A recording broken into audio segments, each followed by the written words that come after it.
Nous sommes maintenant rendus à la 3e semaine de août. Qu'est-ce qu'on a besoin de faire au potager? Eh bien, premièrement, on va continuer de regarder notre arrosage, comment ça se passe. On arrose seulement le matin et au besoin.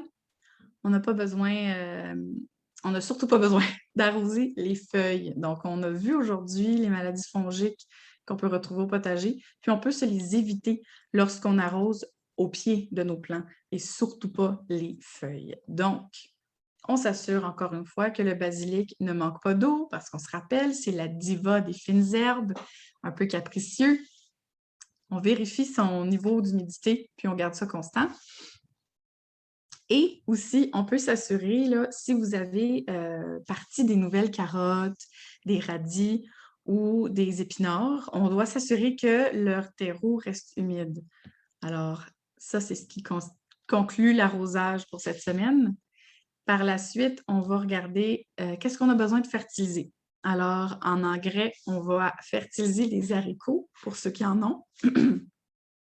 Et puis, ça va être un haricot de fumier un haricot qui est fertilisé par du fumier de poule. Donc, on va penser à du 4-6-8. Donc, notre NPK, le K est plus élevé pour les fleurs et les fruits parce qu'on veut que notre beau plant fasse une fleur qui va devenir un haricot.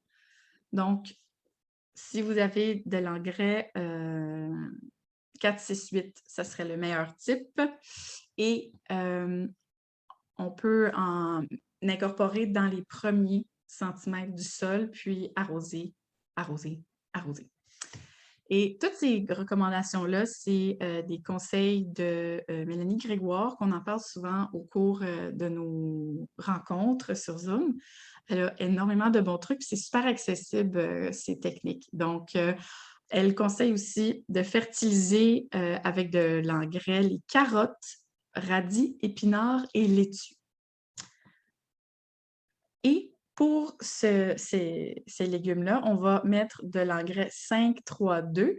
Donc, le N dans notre engrais est beaucoup plus élevé. Donc, on dit 5. Alors, on veut aider aux feuilles.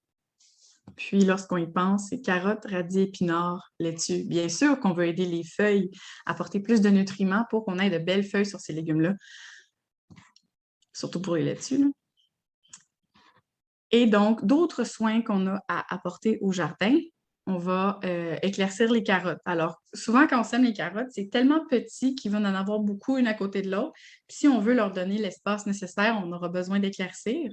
Donc, pour ceux qui ont reparti une nouvelle génération de carottes, surveillez bien à voir qu'ils ont un bel espacement pour pousser. Donc, on éclaircit. Puis aussi, on tuteur les pois.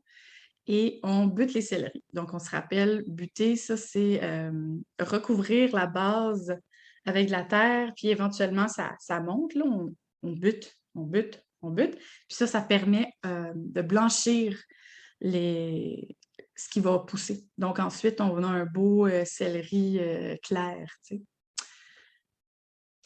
Et donc, on va aussi enlever le feuillage à la base des tomates. C'est un excellent conseil qu'on a vu aujourd'hui pour éviter la prolifération des maladies fongiques.